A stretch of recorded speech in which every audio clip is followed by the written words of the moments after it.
banger that intro is. As always, welcome back to the USL show. We have a whole lot going on this week in the USL world. I mean, every single facet of the USL world is going, and we cannot be more excited about it. Before we get into the meat and potatoes of everything, some quick stuff. Tomorrow, episode 2 of Kit Season comes out. On Thursday, we got Ryan taking over the short show. On Friday, no away days. But spoiler, next week we're not going to have one, but 2 away days. One being the New Mexico match, and the other one being Louisville versus Indy. That's going to be really cool. And there's a chance, and we'll put some more stuff onto Twitter about it, but possible merch on the way. So let us know how you feel about that. But that's not what we're here for at the moment. Let's talk about all the USL crap. Let's start with Ryan. How are you doing, my man? I'm doing well tonight. I'm here to start talking about my Loudoun United 2022 USL Championship campaign. Or should I pump the brakes on that tattoo yet? Never too early. Never too early. Please do it. John, you look like you already want to respond to something. I mean, I think it's an affront that other people are claiming to be first on the Loudoun bandwagon when I've been on this thing since January. You claim them to be 8th. You never got tattooed. It's a little different. I'm kidding, of course. How are you doing, John? Well, I've got the tramp stamp already, so.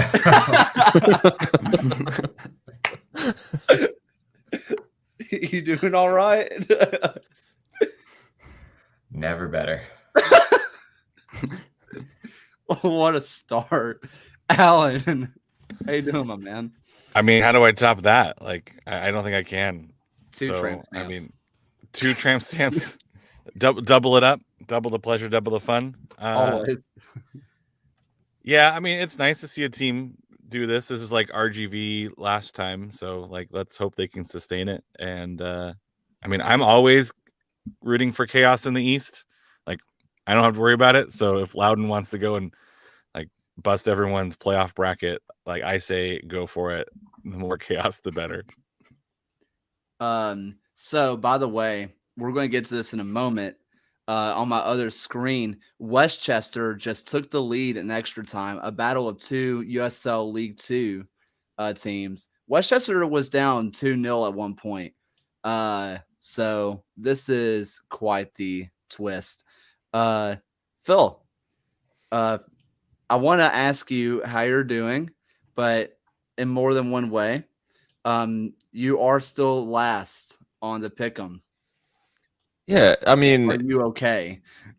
I'm doing just fine. Like Loudoun, they came bursting out of the gates, but there's they're gonna regress to the mean, and likewise, some of the people on this panel they're gonna suffer like I have, and let it be known, I think I'm still within 1 point, and I had a horrible week last week, and I'm still within 1 point of the next 2. So let's not it's week 2. We're not hitting any panic buttons yet. That goes for both my pick'em career and for my USL club. Like I said, surely there was a El Paso joke in there somewhere, but we will get to that eventually. So we have US Open Cup 2 League 2 teams playing right now, which is great. Always fun to watch USL League 2 representing. And then tomorrow we have Des Moines, who is the defending USL League 2 champions versus it is Minneapolis City, right? And I always want to say it's Minnesota, and I know that's wrong. Minneapolis City, the Crows. So that should be a really exciting match between champions of League 2 and a team that has just been massacring everybody else that they've ever played in every league that they've played in. So should be a ton of fun for that. Any thoughts on that, or move on to some, as we are the official word on all things Crest, move on to something else? I mean, I'm just excited that there's actually U.S. Open Cup games going on. I haven't scanned through, but if it's anything like USL season, there'll be like 42 red cards. So I'm looking to see how that goes. That's what's been blowing up my pick'ems. Is like I pick a team that I think is going to win, and then they get a red card, and then I'm like, well, there goes that. That's a thing that's not happening anymore. Yeah. That's been killing, I think, everybody. So let's talk a little bit about the Lexington Sporting Club. So, I'm a big fan of the colors. Always a big fan of teams coming in with green. I feel like it's just an underused color. But what are y'all's thoughts on the new branding? I thought it looked pretty decent. It's we have another team in the league that has that kind of green and neon look to it. But yeah, I thought it was a pretty solid crest, and honestly, just the simplistic design of it kind of just makes the crest. Would you say that it's clean?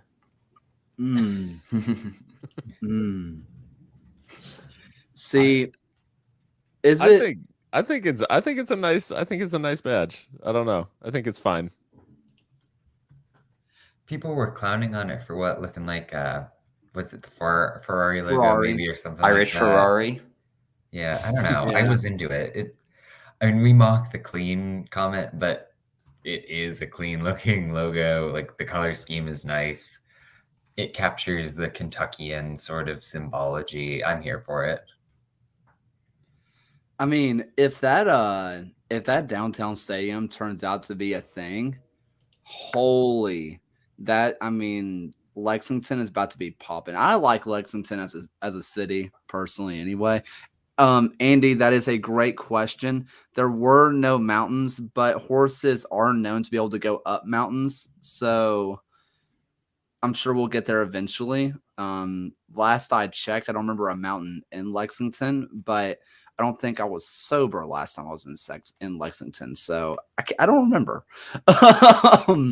But anyway, any other thoughts on the branding, or do we want to go on to what was a fiasco of the USL Championship? No. All right. So we need to talk about the title of this week's live stream, and that is all the dang red cards. Now, I'm gonna admit, I took some heat on Twitter over my comment about how many red cards there have been. Granted, it came in a moment of saltiness because Legion just got a red card. It was deserved, but I was a little salty. Does it feel like to you guys, and I'm going to start with Ryan on this one, does the league, do the players look any more reckless than normal, or does it look like pro refs are just finally starting to control their crap? I don't know. We have 2 or 3 teams already on 2 red cards this year in Indy 11, Los Dos, and New York Red Bulls 2, and then you have a bunch more who already have picked up a red card. So I'm curious, like if we go further on in the year, if we see refs try to like just let them play a bit further, or if they're like this is them trying to like very much control the game and not let the players kind of dictate the play. But it really like impacts how the game is played if you dole out a red card at the 20th minute and then the entire kind of game plan for a coach goes out the window. Hey, Ryan, I just got word from Pro that they have preemptively given Los Dos a red card for this weekend, so we can add that to the totals. Preemptive red card. They want a preemptive strike. They want to come in hot to try and control the game right away. So now Los Dos is on 3, I believe. Los Tres does not roll off the tongue as well. I think the question was asked, like, are these legitimate red cards? And I think the answer to most of them is like probably. There's like the couple we've discussed were like that needs to be overturned, and some of them have. I think the tough one I saw this weekend was Hartford, that second yellow, and it's like you don't get VAR, you see a high boot toward a head based on where the official, like the center official was. I think I put the picture in the USL Discord. It's like, how are you not going to give a card in that situation, right? Because if let's say the boot does go and make contact or gets close to making contact and you don't do anything. Imagine the blowback of dude had his boot up in his face and you gave him nothing. So the refs are in a tough position when those bang bang plays. I think that's why you have a review process. Some of them have been right on. I think there was one that was like Preston Judd got tackled in the box. I thought was an interesting red card. But I think most of them have been pretty legit. And I think Kaylor's frozen. That was a beautiful time to be frozen. Like, No, it was not frozen. No, I think Motown right. just scored, actually. Motown did not score. It just got offside. called off. Ooh. Oh, Anyways. that's harsh. Yeah, I kind of want to speak a little bit about a few of them, and most of these have been double yellows, but I feel like in years past, and obviously this goes into the whole conversation we're having, but I feel like a lot of these double yellows have not been given in the past, personally. For example, Alex Cornales, granted, this is my team, but this is also the one that I watch most closely. Did he deserve that second yellow? 100%. But I will say in years past, or even last year, I've seen the same foul not be given or not get a yellow card for it. So maybe they are trying to tighten it up. And if they are trying to tighten it up, I wonder if Pro sent a message to the clubs and said, hey, we're going to tighten it up this year, because right now it seems like the players did not get the message. Yeah, I mean, it's been interesting watching, like, the games that I've really honed in on haven't featured red cards in the ones I've been watching the most closely. And there have still been quite a few yellows. And I think that has been a theme. I would say that Detroit Charleston was probably the lightest. I don't think Detroit actually picked up a yellow card in their match. It was Charleston had 3 and Detroit had none. But as far as, like Locomotive United, like that was, it's a rivalry, so you'd expect 5 yellows and 4 yellows for each side. Like that's pretty standard. But I would say maybe 2, like, players are maybe early in the season, they're testing the refs a little bit in some of these cases where it's like I'm on a yellow and maybe it's a chance that they take that they wouldn't have taken in the past, but they're like, yeah, I could probably get away with this, and then they don't. So I think the refs have just laid out a marker of like, hey, this is what we're considering a yellow, and so far the players have butted up against it a lot. And I think we will see both the referees and the players kind of level out into some like more normal equilibrium here soon. I don't think we'll see, quite as many reds as the season progresses. Yeah, it really feels like a sort of early season phenomenon where everyone's kind of feeling out what the standards are, because they do change year for year from what you see with the referees. I don't think you can debate the fact that a lot of matches have changed because of it. I'm thinking about Pittsburgh specifically, who's played maybe like 50 minutes total against 11 men this year. It changes what you're seeing out of teams, but I do really think it's going to equalize. So something to be concerned about for now, but if it carries on, I'll really be concerned, but I don't know. This is something interesting, and I've many times already said that this feels like the same league, the same tackles. It's going to be really interesting to see if styles change. For example, like Harry has pointed out, it seems like for an all-time low, San Antonio is only averaging 3 yellow cards a match. Teams who love to go in on challenges and just frustrate the crap out of you, years past, Memphis, they were really good at it. And it did not matter if it was a rivalry match or not. It was it doesn't matter who was against, they were going to foul you. They were going to waste a little bit of time the moment they got their first goal ahead. And especially those fouls, they would go in with some professional fouls that they would get away with because they were really good at it. And this year, it looks like they're calling them. So it's going to be really interesting to see if the players' tactics and coaches' tactics maybe start changing. And we'll maybe see who the really good coaches are if they can change that approach. Something to keep an eye on. Yeah, the other concern is like yellow card accumulation and what that means for both teams, but also players who might get fined.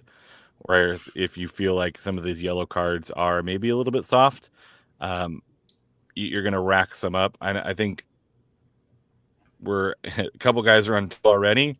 So if they keep up, I'm not great at statistics, but I think 1 a game means by the 5th game, like the 6th one, they're done.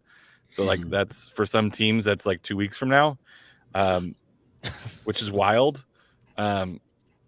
Which also comes with fines, right? And so I think that's something to consider as well. Is our teams or our players going to adjust knowing that it's going to hurt them financially, or is this a conversation that is had with pros? Like, hey, we need to be careful about these types of fouls, because some of those tough fouls, like I've seen guys like kick legs out. It's like, yeah, that's clearly yellow.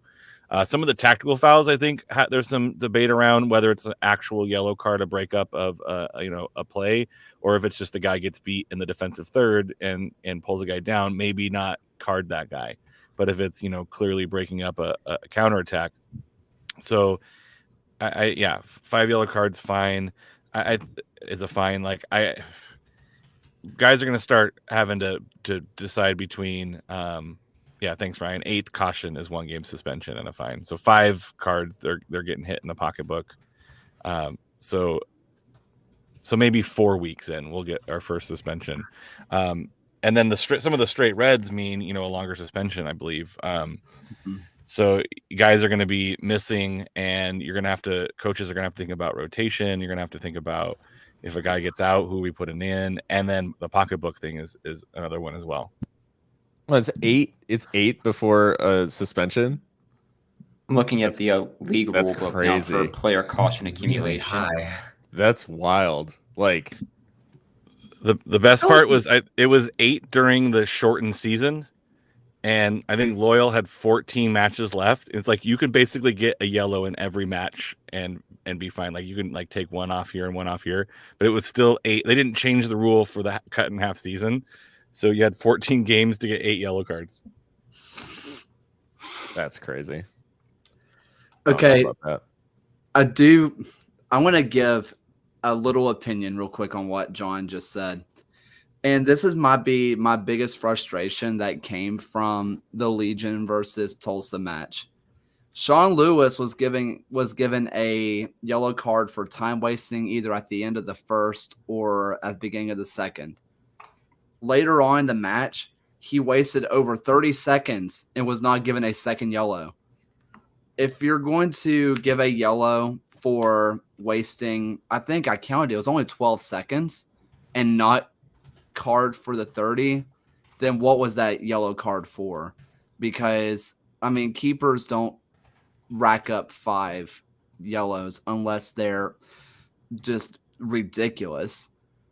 What is the point? Because they're not going to reach the fine. The only way for that to matter at all is for it to become a red later. That's just me though. The yellow for time wasting is for show. Like I'm not trying to like say anything about like the integrity of referees or anything like that. It's simply to like get the game restarted in that moment. They're not giving a second yellow for time wasting. Like they should be adding on more time in the game. Like that should be happening. But the only like delay of game that I've ever seen someone send off for is when they block the taking of a free kick or something like that. Keepers aren't getting a second yellow for time wasting. It's just not going to happen. Because refs know that just is going to impact the game so much more if you're taking out the starting keeper and forcing the team to play with a man down now. Yeah. They should just be adding the time on. And they should the thing that's caught me is and again, this is going to sound homery or whatever, but for anyone who watched El Paso, New Mexico, the ball, it was in play maybe 20 minutes in the second half, lots of fouls. It was broken up constantly, 4 added minutes and no added time at the end of the first half. That is just totally absurd. So they need to at least get an approximation of, and I'm not saying it should have been, 15 added on or anything like that, but get it should have been 6 or 7 probably on balance, and it was 4. And so that's where they probably need to just if the punishment is that, then just make sure you're adding the time on. That's my only beef. Yeah, and for reference, there last season there was only one goalkeeper in the whole league who had more than 3 yellow cards. So who was it? Matt Cardone, because San Antonio. Yeah, that tracks.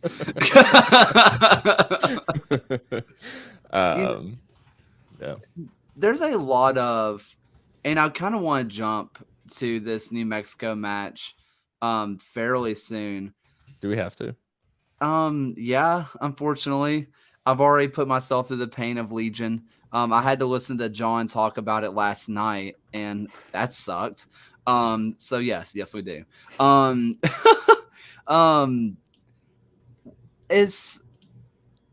Were we wrong about Evan Newton? So, I mean, I think the question marks are there, rightfully so. I think one of the things that John Hutchinson pointed out in his post-match comments was, one, I'm asking him to play this way, so if he makes a mistake, it's on me ultimately. So he took responsibility, which was valiant of him. But the other thing he brought up was the fact that Evan Newton hasn't played competitively in 2.5 years. And I think it's showing, because it's not so much that I don't think he's capable of playing that way. I think he is. And I think for most of the game, you see him, he'll come out of the box, he'll be confident, and he'll deal with some of these sweeper type moments. I think where we see, and I think the Nico Brett goal is the perfect snapshot of this, because the second is he makes a very bad pass, and that happens to players where they make a bad decision. The Nico Brett goal was more indicative of is he really confident? Because a confident goalkeeper, a keeper playing in that style has to be confident and has to back their decision every time. And on the Brett goal, he is off his line, but he doesn't charge down. And he doesn't retreat. He just is stuck in no man's land and just stands there. And it leaves the goal. I mean, Nico Brett, the chip is the easy option, because it's I have the entire goal to aim at, and he's nowhere near his line. Whereas if he retreats, he does have a defender competing with him for the ball. Or if he charges him down and forces him to try to go around him or something, he at least makes him make a decision. In this case, it's hey, do whatever you want, because I'm kind of out in no man's land. And to me, that's just a confidence thing of he has to make one decision or the other, and he makes neither, which I think with basically it's up to him, either in a short amount of time he's able to recognize those moments and make a stronger decision, or he's not that guy for the system. But I think the volume of shots that, and to answer Harry's question a little bit, the volume of shots that Locomotive are allowing is not high enough for me to think that the defensive system doesn't work. And all of the goals, and I don't want to say all of the goals, but I mean, the penalty, is a goalkeeping error that they concede against Sac Republic. The Nico Brett goal is a goalkeeping error. I think there are errors in the defense, up until that point, but it's also a soft goal to concede. And then the third is from a bad pass out from the back from Newton. So, I mean, yeah, the defensive system to me is fine in terms of the shot volume that we're actually allowing. If we were just getting peppered and Newton was standing on his head every game and then making one mistake, that's one thing. But I mean, he's made, I think, 2 saves. So that in 2 games, that's the story. And I'll just end my comments and then I'll shut up forever. I'm still here trying to do whatever math on the back of a napkin of trying to decode how New Mexico United won that game with completing 99 passes in 90 minutes. Anyways, I'm done. Long ball things go burr. Yeah, 2 quick things on that. I think in terms of Newton kind of playing something like a sweeper keeper role, with his time in Indianapolis, he was basically in the bottom 10% for goalies in terms of like the clearances and defensive actions. So this really isn't a kind of style he's accustomed to playing. That said, I think he has the talent and he has the capability, and you really hit the nail on the head that it's been a while since he's seen game action. He's getting used to new teammates and a new system. I'm still confident he'll round into form. But in terms of that, New Mexico not completing many passes, I thought they were really effective in the press.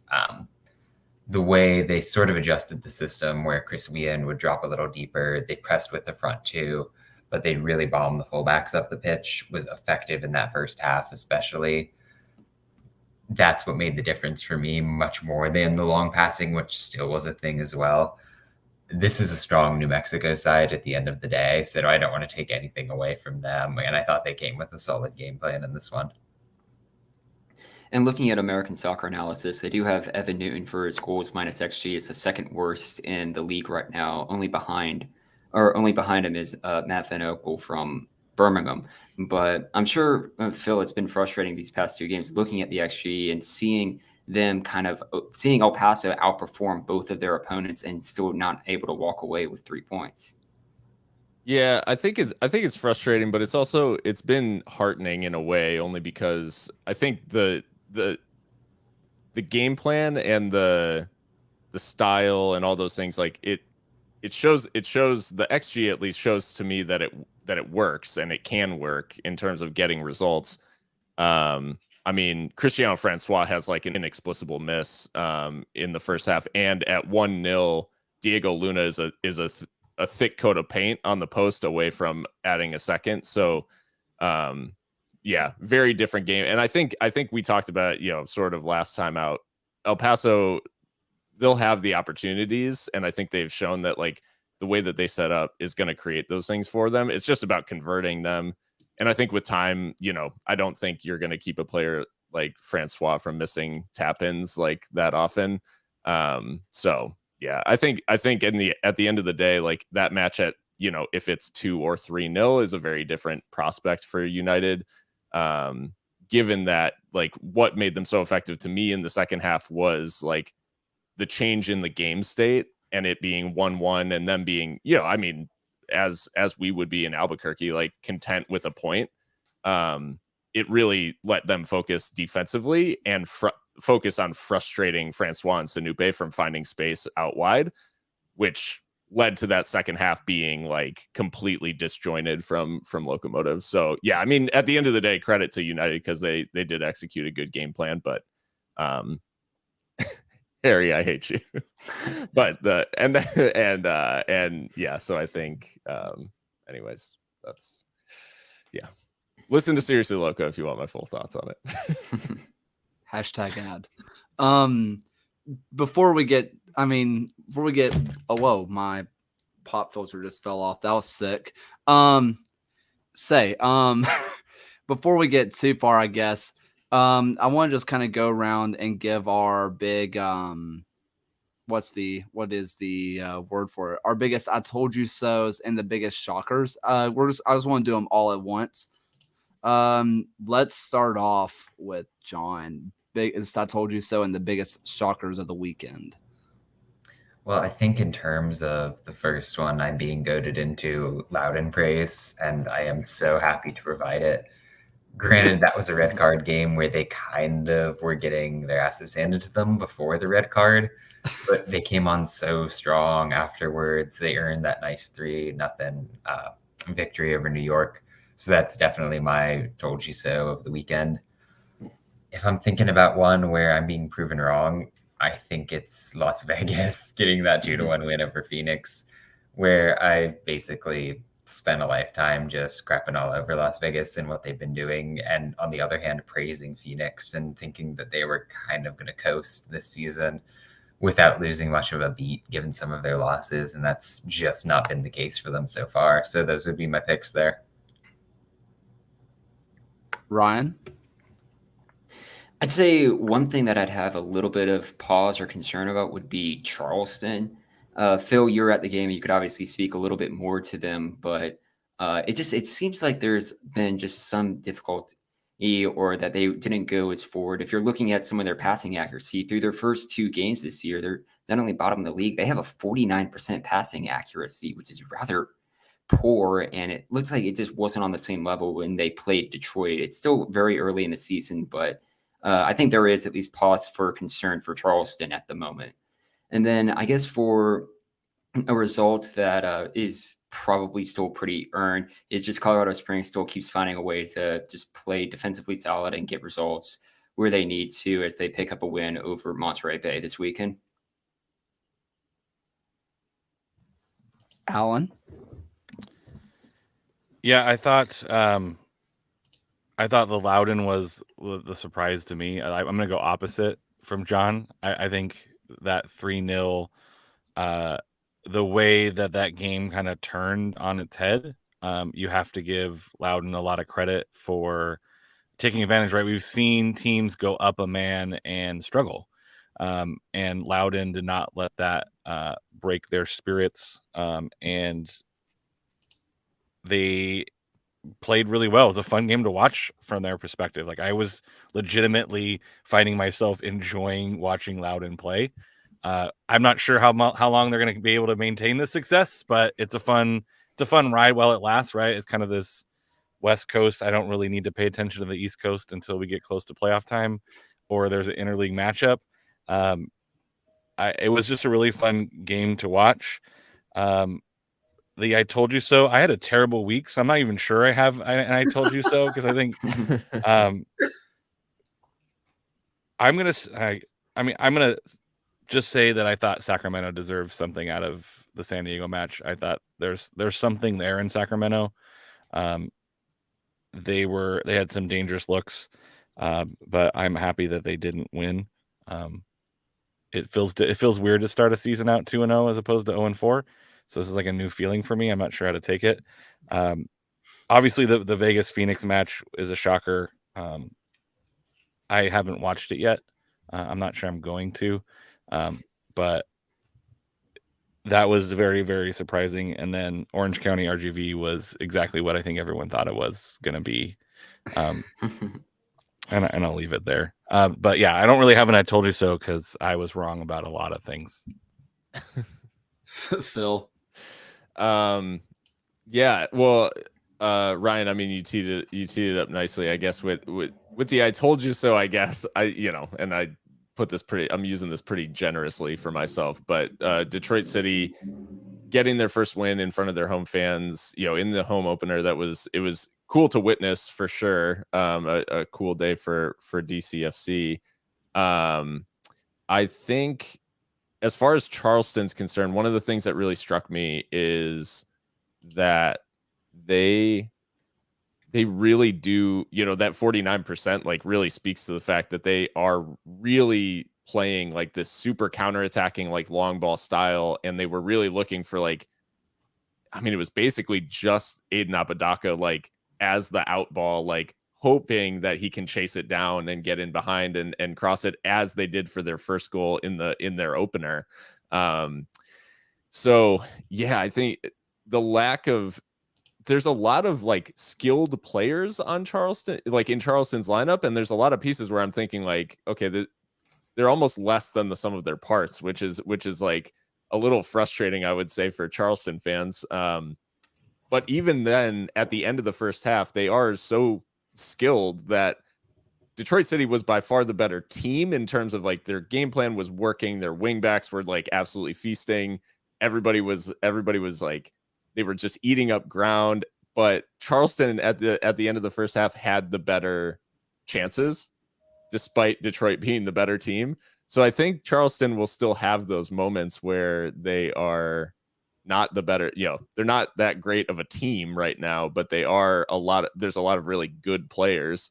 So they'll still have chances, and they cracked the post. And I think they actually missed a couple of sitters for me. Like, I thought that they probably should have been up at halftime, but Detroit City, I think seeing them live, it confirmed a lot of the things that we saw against San Antonio, which is that it's an extremely well-coached, well-drilled team.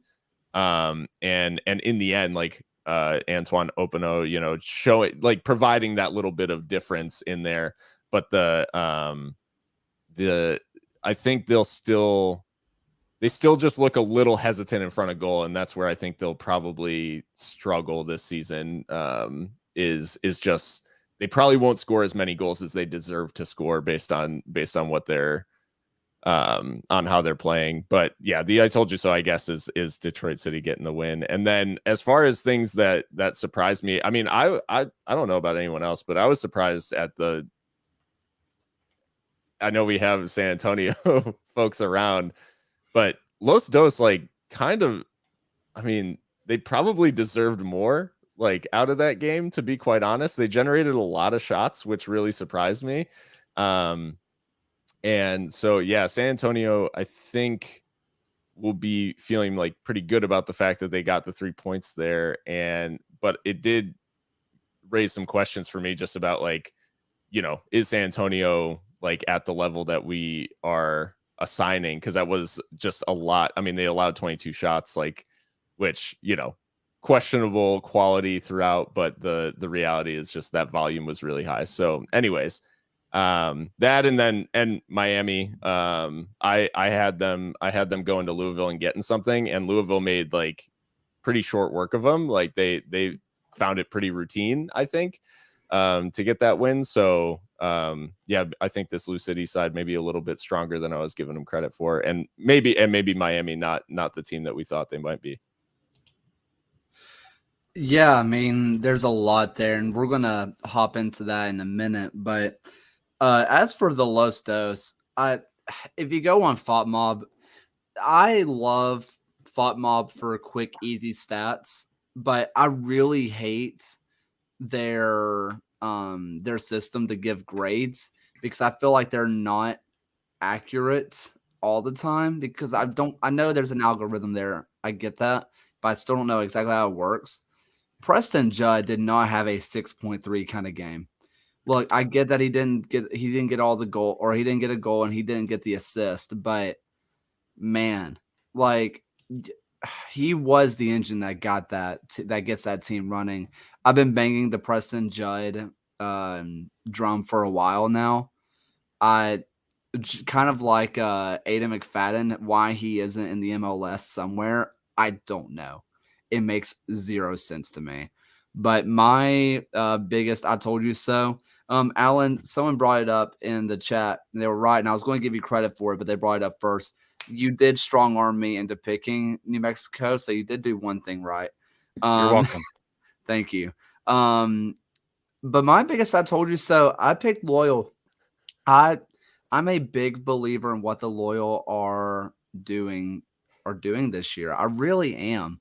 At first, I didn't really believe in all the signings. I thought they were good pieces, but I didn't know how they were going to work together. But I really, really like seeing what they're doing. My biggest shock, would it be too much of a homer of me to say the fact that Legion lost? I'll be honest, the entire time I was just jaw on the floor. That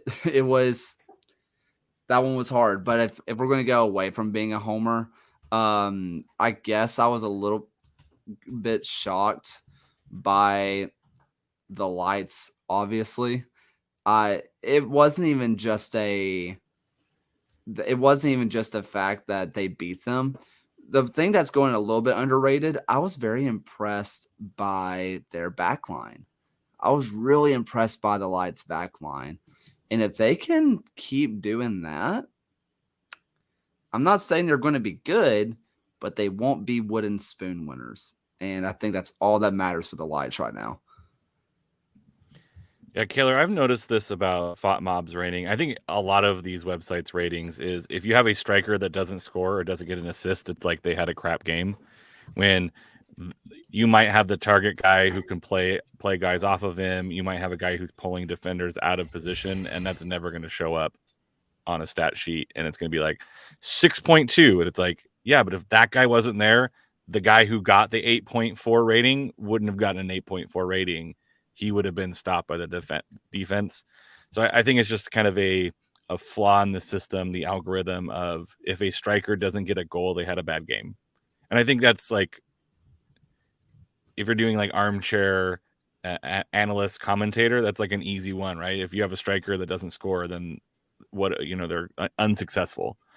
So I've seen that from time to time with strikers that don't have quality games, like as far as stats are concerned, but they might be the reason that their team does well. Like my favorite off the ball run was Lukaku in the World Cup against Japan, where he never touches the ball, but he's constantly pulling defenders left and right to allow everyone else to pass the ball and get a clean shot on goal. Never touches the ball, but has a huge impact on that run, and that's not going to show up on anyone's stat sheet, and he's not going to get a higher rating for it unless someone's like looking at the game and manually rating it. But he's doing all of this like crazy tactical gravity, if you will, of pulling defenders left and right out of position. So I don't disagree with that take, and I think it's something that as fans we need to consider when looking at these, FOTMobs and sofa scores and stuff. Is, when taking a look at a team, you got to watch the game to see how that player really reacts, or read USL Tactics, because he puts in the work.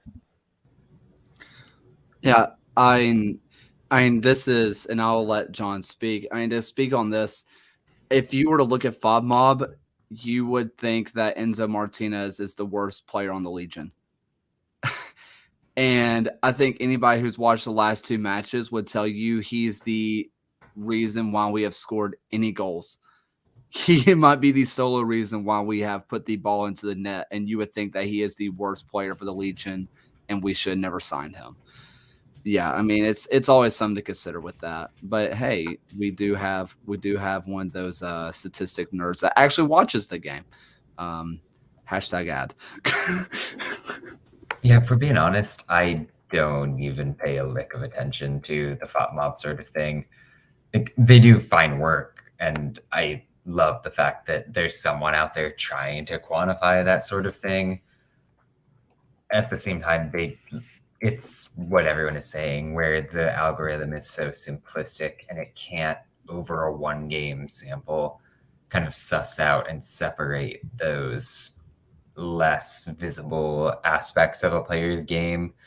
So while what they're doing is admirable, like, it can't replicate over that one game sample what you get from the eye test, which is why I've spent probably 20 hours watching the games from the weekend. So there was a lot to go over, and I want to jump back into this conversation, partially because I was just remembering, and I posted about this in our Discord chat, but my USL Pro refs giving out red cards like candy. Mark Lowry liked that tweet, which I thought was hilarious because we love a good salty coach / GM at this show. Maybe this is another I told you so, and maybe it's just stupid early to say, but Mark Lowry is an amazing coach, but this Indy squad is just not good enough. And I know we want to believe in Mark Lowry, but a coach can only do so much. I mean, again, you see like what I'm wearing, but I mean, come on. When I was a kid, at the highlight of my career or my whole life for Alabama football was watching Nick Saban win the Liberty Bowl against Colorado. Sometimes when you have a crap team, there's only so much a great coach can do. And I think this year just needs to be a wash for Indy fans. And Indy 11 is one of two teams in the league right now that has yet to score a goal alongside Atlanta United 2. And they're also both two lowest shot totals in the league right now. Both have taken 9 shots. Hartford has played one game this year and has more shots than Indy 11. it's really interesting because when I think we've been looking back on the early Locomotive days, one for some sanity around 2 games into the Locomotive season. But those early Locomotive days, there were a lot of concerns about offense under Mark Lowry, and it wasn't really until they brought in Jerome Kiesewetter and Sebastian Velasquez that attack turned around, because there weren't really a lot of difference makers. I don't know that Indy's quite at that level, because it was really just threadbare. But yeah, I think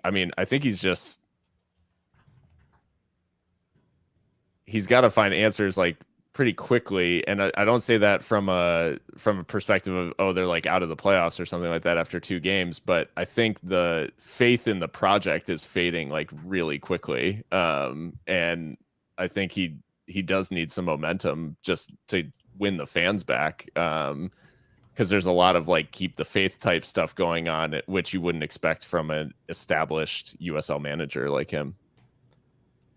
And their schedule doesn't get too much easier over their next couple games. They have Louisville this weekend, and Los Dos, RGV that they have to travel to, which is always a tough out.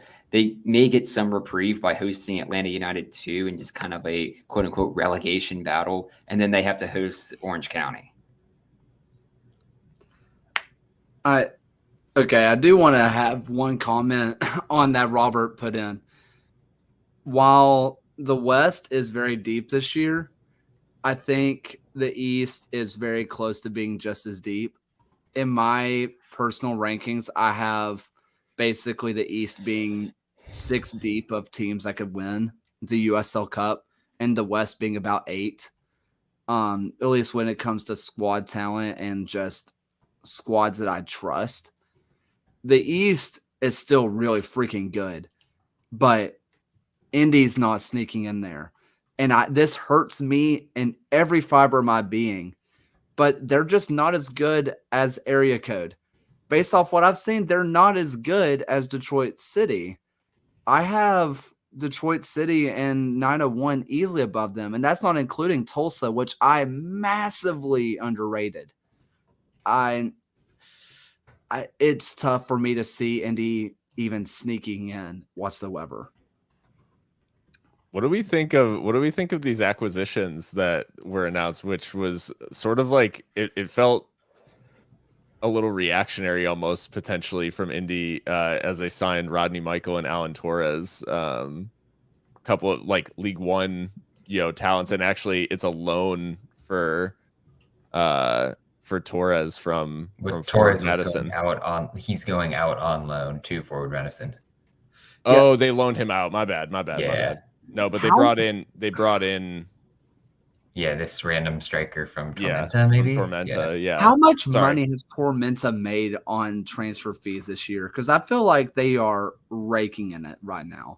I feel like, because unlike Omaha, everybody just raided and poached their squad, Tormenta has sold. And I feel like they didn't lose anybody on a free except for, did they lose the one guy who went to the Crew for free? I feel like they've sold everybody, which is ridiculous. If that were, they've sold most people anyway. But yeah, Indy definitely seems to be making some panic buys. And I said this last week, and I love the guy, but Mark Lowry, I get that he doesn't like fullback or doesn't really like the playing out wide, but they had pieces. To me, if I were a coach, I would build the new Indy around a guy like Nick Moon. He's young, he's exciting, he's in all the right places at all the right times. Why they let a guy like that go in replacement with guys who are largely unproven, I don't understand it. Yeah, so pretty shortly before we went live, I published an article about kind of what's gone wrong for Indy in terms of executing on that Lowry style. And I think you hit the nail on the head in terms of the fullback problem in Moon, where in those El Paso teams, if you think about what Macaulay King, Edinburgh Rally were doing, from those fullback spots where they would push up high. They would force opponents to widen out, and that opens up so much for what the diamond can do in the middle. Well, if you're Indy right now, you've put Jared Timmer at right back, who he's fine, but he's also much more comfortable as a central defender. He doesn't have the gravity to force opponents to react in that sort of way. Additionally, you've got Nabil Hackshaw as the defensive midfielder, who, for all of the wonderful aspects of his game, doesn't have the skill, the noose on the ball that you would get from a Richie Ryan. As a result, Nicky Law, Raul Aguilera have to come super deep where they can't be creative. So Indy, in terms of the deployment of their players, has really just shot themselves in the foot. How much of that can you put on Mark Lowry? I don't know if it's a ton, because it's so dependent on what you're getting from ownership, from the higher ups in the organization in terms of rebuilding the squad. I think it's going to be largely a transitional year. And yeah, this team has been missing Aoze. They've not seen Manuel Arriaga in that last game. There just needs to be a little bit more time, but I'm not sold that this team is really going to be a factor from much of the season. This is my FC Cincinnati bias showing very clearly. But why not bring back Ledesma? I mean, he gave them a little jolt of life last year. He has experience in the league. Has he been signed anywhere else? Because if he's just floating around, the guy wants to play in the U.S., it seems. One MVP, I think, was it 4 years ago? I think. I don't know. I mean, it's just guys like that who can play the midfield or play in those midfield areas and are at least creative. Indy has just not been creative this year, and it's just been really, really tough to watch. But I'm gonna ask this question, and this is just kind of a broad question, and maybe I'm gonna toss this over to Alan. Since you've kind of you've kind of followed two teams, you support one but kind of followed two with with Orange County and with San Diego. If you're going to hire a coach, are you hiring a system or are you hiring a leader? Because I feel like Indy's kind of stuck between two ideas right now. Can I answer that with yes? I think it's kind of depending on your approach to the team, right? Like if your team has an identity already and you're trying to find somebody to fit that identity and be a leader in that identity, then maybe you err for you side for the leadership role versus the building a culture, right? Like if you're Lou City, you kind of have an identity already. You're going to go find a leader to lead that identity, right? You're not trying to bring in a guy to switch everything up. But I think if you're maybe an Indy 11, you hire a guy who has his own system because you want a reboot, like a hard reboot. Hey, we're going to try and start this thing over again. And maybe Indy 11's idea is we're going to bring him in. He's going to get into the system year one, and then he's going to make us El Paso East in year two. Maybe there is a 2-year plan here. So I guess it kind of depends, right? You saw to bring in Premier League, I guess, Man U there's not really an identity there. So you want to find an identity, right? If you have a team with strong leaders already, you might just find a guy to point them in the right direction. So I think it's just kind of a team by team, what's going to fit what you need.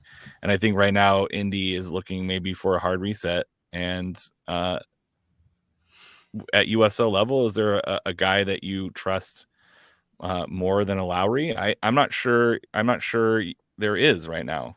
Bob Lilly to Louisville. Good Lord. I want to see that kind of, but only for the chaos, right? It's the East, it's chaos. Sadist. Right? But like, what could Bob Lilly do with guys like who are at Lou City, right? We see what Bob Lilly does with guys who no one knows, and then they go off to other teams and they aren't as good because they're not under Bob Lilly. So I think Lowry is a guy you want to bring in because you believe in the system he created in El Paso and you want to see him recreate that in Indy, and you kind of give him those reins. And maybe it's not working right now, but is it really fair to judge a guy 2 games into the season? I mean, let's see where it is after. Let's see 1/3 of the way into the season. Let's see half the way in the season, right? Because all you have to do is make the playoffs. Like, you don't have to be great at the beginning of the year to make the playoffs. You can sneak in a 7th spot and get hot and go on a run. So I say don't write him off yet. I think you give him 2 years. Like, it's the USL. You're not getting relegated, right? Nothing's going to hurt you if you don't have a good year 1. I say you give him 2 years. You go on a ride this year, see how it ends at the end of the season, see if you can build some momentum into the offseason, and see who he brings in. Oh, Jesus, Eric Winalda of the East. That's terrible. But I just think I think he's built up enough faith and trust that he's smart enough to be able to do it in a city that maybe doesn't have the biggest budget in El Paso. So you would put money on him figuring it out in Indy.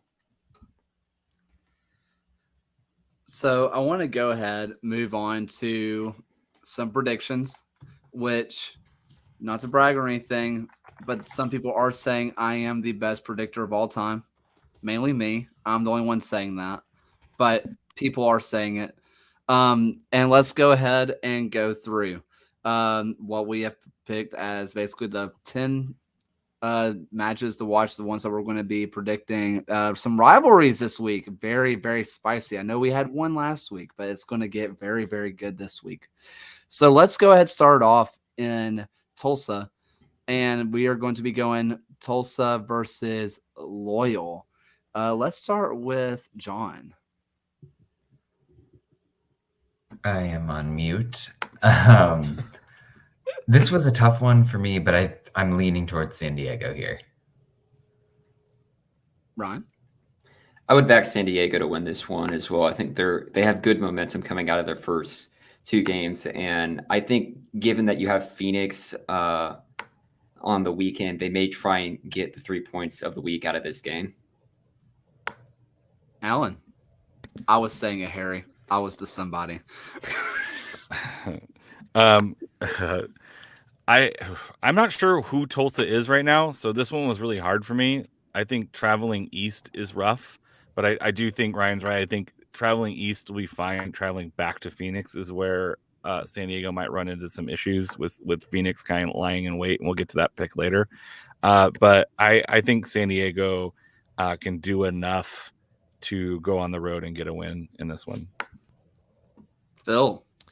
Yeah, I went with San Diego mainly because I think Tulsa was a little lucky. They rode their luck, and I think Loyal have rode their luck to an extent. But I think they stay lucky, and Tulsa's luck runs out in this one. Screw you, Andy. I picked a draw here. There's something about One Oak Field that I don't know what it is. It's weirdly electric. I don't know. There's something about that baseball field, man, that just it really gets Tulsa the results. Yeah, I went with a draw. Next up is, if I can just pull it up, Detroit City versus Pittsburgh. Yeah, leaning Pittsburgh here. They've looked really sharp. And I know I mentioned they've hardly played against 11 men this year, but I just think that they play a similar system to Detroit and they're better at it. So that gives them the edge. Ron? If we're looking back at some of the XG with the American Soccer analysis, Pittsburgh has the best goal difference minus their expected goal difference in the league right now. So they're doing really well with creating chances. I think Pittsburgh get the win here, but I would not be shocked to see both teams score goals in this one. Sir Alan? Yeah, I'm going with Pittsburgh here as well. Again, like, when in doubt, go with Bob Lilly. I agree with John. I thought the first match Pittsburgh looked a little bit rusty, but I thought they looked a lot better the second match. So until Detroit can convince me, I'm going with Pittsburgh. Yeah. Phil? Yeah, same. I went with Pittsburgh, and this is actually my lock this week, only because I think Detroit City has benefited in their couple of games from playing teams that aren't going to be as well organized as Pitt. So I think when they come up against a really organized system, it's going to be tougher for them to play the patterns that they like to play. I went with Pittsburgh as well, largely because I think that this team is just too disciplined to be thrown off by playing in Detroit. Like they're like the Battery. I didn't really think that they were going to be I thought it was going to be a different environment for them to handle. I think under a ball blue team, especially some of the guys that they have on their team that's been everywhere, that's seen everything.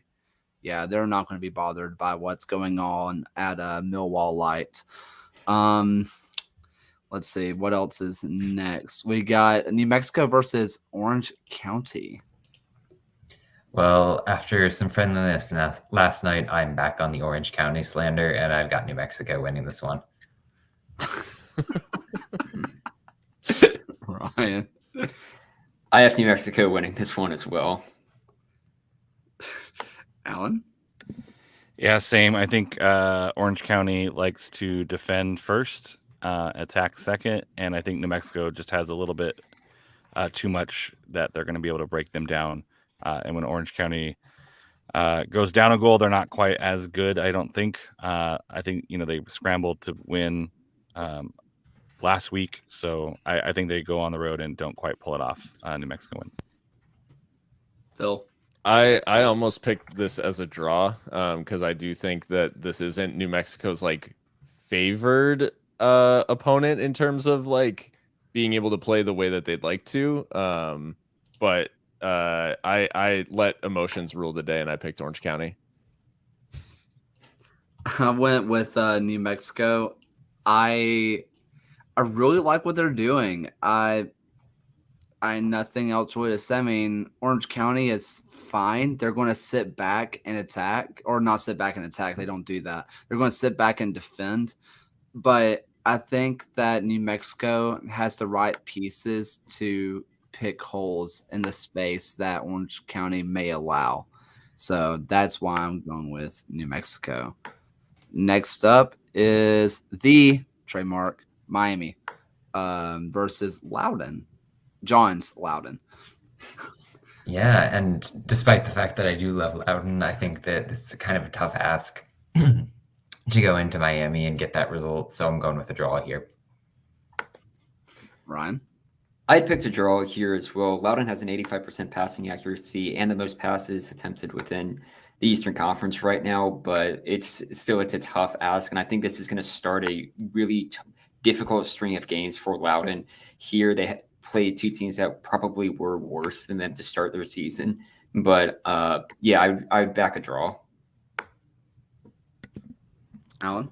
I picked the Miami only because I saw people not picking them outside of Kaler, and I was like, I'm going to try and pick up some points here. Either that or I'm terrible at this, and I'm picking Miami. Phil? I went with a draw as well, and it's more so about the fact that we've seen some good stuff from Loudoun. We haven't seen, I don't think, the best out of Miami yet. So I think it comes out of the wash and it ends in a draw. I went with the Miami. I think that Kyle Murphy goes stupid this match. There's just something about the way whenever, and John talked about it earlier, before the red card, I was just kind of watching it and I was like, Kyle Murphy would eat this kind of back line alive, to be honest, at least at the very beginning. I do want to just bring this up, and this is a passing comment. Does the Miami have the biggest squad in the USL? They have so many players. I know that they are rich, but how do they afford that?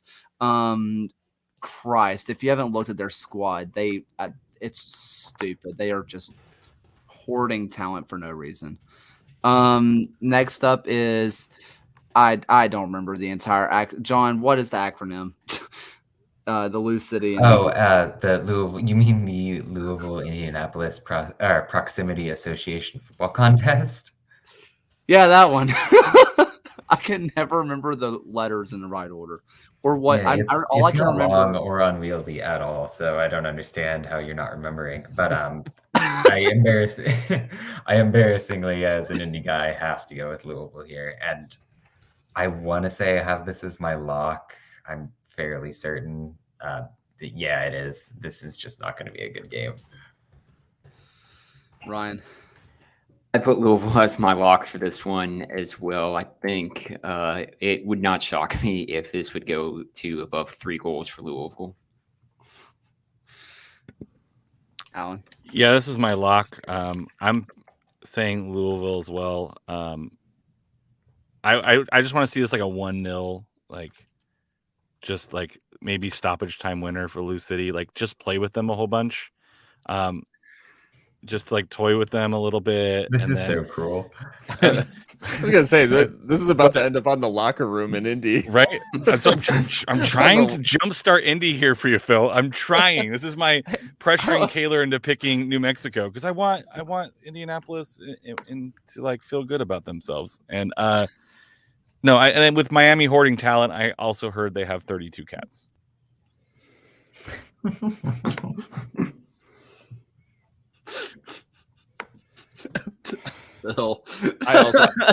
I also picked Louisville, but I think they're just I think they're too strong. I'm hoping just for Indy's sake, like I'm hoping that they show something else in this because it's just been rough. So not the team that you want to try to turn it around against though. So the more and more people that pick Lou, including myself, the more and more I think Indy is going to win. Yeah, it's Lou City until it's not. Next up after them is actually I skipped one mainly just out of my own embarrassment. Colorado versus Birmingham. This was a tough one for me thinking about it. Just because there are two pretty good sides here, but I'm going with Colorado Springs. I think they're in good form. I think Birmingham still has some things to figure out offensively that are going to struggle against this press. I backed Colorado Springs to win this one as well. They've been playing just really great defense recently, although I will say the one concern is just the fact that they are traveling eastwards for this game, and it has been proven with the good Tampa Bay team that came into Birmingham that it's not an easy place to get a result. I still think the Switchbacks continue their good form and pick up a win here. I learned my lesson of trying to pick teams to make Kaler happy, so I am going with Colorado Springs.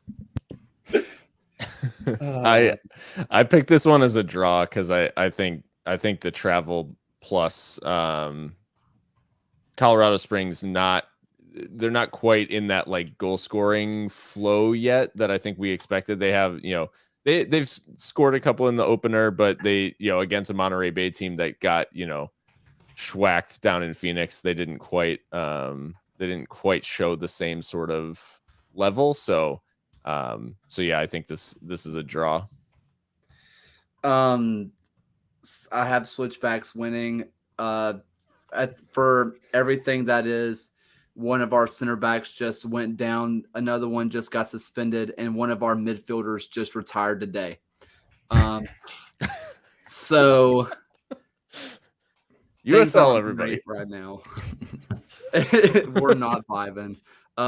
It's Switchbacks. I wouldn't be shocked if Legion draw or even win, but everything in logic says that losing two center backs and having a midfielder who gets significant time retiring does not bode well for your chances of getting a result. I say that in jest. I really do hope Eli has a great time in real estate. He's actually really good at it. So I hope all is best for his retirement. What a sentence that is, by the way. I know. He just flipped a house for $250,000 in Birmingham just in his free time when he wasn't at training. What a freak. He's so good. I'm pretty sure the oldest brother does real estate in Phoenix after retiring as an analyst for the Crew. That when that family is not doing soccer, they're doing real estate, which is a weird family tradition, but I kind of respect it. Up next is Oakland versus Monterey Bay. Yeah, Oakland gets off the schneid here. I don't believe in Monterey at all. I backed a draw here, and I would actually think this could be our first 0-0 result of the year. That's a Yeah. good bet. I was not super thrilled about having to pick this match because again, I'm not sure who Oakland is this year. Like they were an okay team last year that snuck in. Monterey Bay is 2 games in, so I went with draw just to because I couldn't pick one over the other right now. I picked Oakland and it's similar to Jai. I just don't see it for Monterey Bay, and I think Oakland have enough about them to see this one out. Who did I predict? What did I say? Oh, Monterey yeah, I Bay. knew I was on this. I think this is going to be Monterey Bay's first win. I don't believe in Oakland, but I believe slightly more in Monterey Bay. I don't think it's going to be a draw. I think both teams are too bad to keep a draw, just to be honest. So, or a 0-0 draw anyway. So we'll see. After that, the Rising versus the Loyal. Oh, yeah. Keep forgetting I'm supposed to be going first here. This one's going to be a draw for me as well. Phoenix hasn't looked the sharpest in the last game and a half or so, and I'm obviously very high on what San Diego's doing right now. Tough with the midweek game, but I think it's a draw for San Diego. We'd spoken about it earlier in the episode, just talking about how difficult it is to travel to go all the way out to Tulsa, one of the furthest possible teams away on San Diego's schedule this year, then to travel all the way back to Phoenix. I think they're going to be exhausted this year, and you're looking at a Phoenix team who has taken the 3rd most shots in the league. I think Phoenix tires out San Diego and gets a win here. Yeah, a source inside Loyal is not happy that this happened. A East Coast and then back to another away match against Phoenix. These are 2 teams that I think play each other well. Yeah, Phil, find me another one that isn't Oakland. Are we calling Tulsa East Coast? Yeah. Yes. Anything west of anything. I just Anything wanted to east- really. I was thinking it. Here in San Diego, anything north of Orange County is Northern California, and anything east of Denver is East Coast. Because once it's past Denver, it might Is as it well be even New east York. of Denver? Are they even east of Denver? Yeah. Tulsa? Are they? Yes. See now Yeah, y'all we've need to got learn East some Coast. maps Now here. we have like southeast bias creeping in. Like you don't know where Denver is. I thought they. Hold on, I'm looking it Taylor. up. Go on with your Taylor. life. But these are 2 teams that I think know each other very well and know how each other play. This is always one I circle on my calendar because I think Loyal can get things off of Phoenix as they've done in the past, even in Phoenix, but I don't think they have enough to get a win. I'm going with draw here. In all fairness, I was thinking about Albuquerque. I was thinking about Albuquerque, not Tulsa. I don't listen. I barely got into Alabama, and that should tell you something. It's Phoenix. It's Phoenix that wins it, but I think Loyal's travels are the reason that it happens more so than anything else. I still believe in San Diego. I'm picking the Loyal again. I know I'm thinking about last week, but I'm also, and I think Harry kind of mentioned it, the second half against Monterey Bay, I was not impressed with Phoenix that much. And then it just continued into the lights. I know they're probably going to bounce back and I'll be proven wrong, but I really like what the Loyal are doing. And I'm just not a big believer in as big of a believer in Phoenix right now.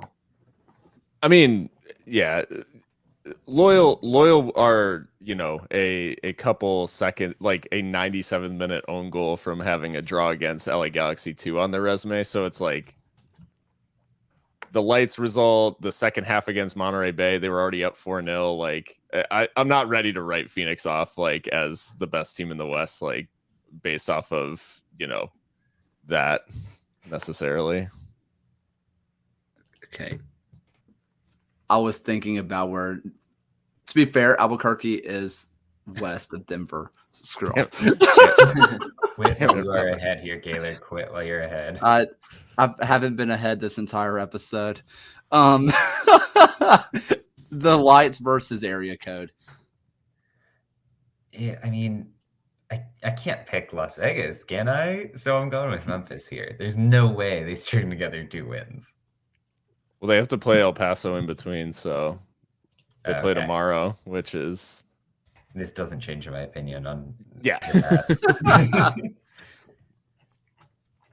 I backed Memphis for this as well. I'm looking back. It was only at 1 point last season that Las Vegas strung together 2 wins in a row, and that was them beating Tacoma and Oakland at the early portion of the season. But I'm going to back Memphis to win this one.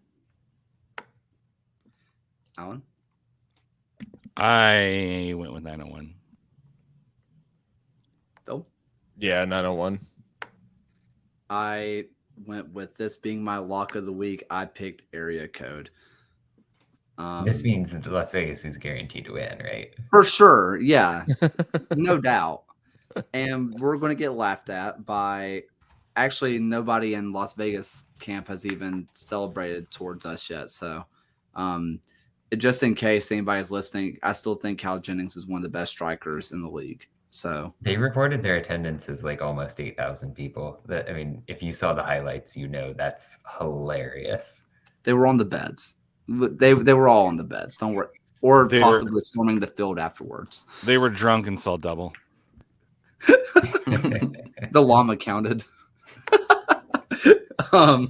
Finally, we got Rio Grande versus San Antonio.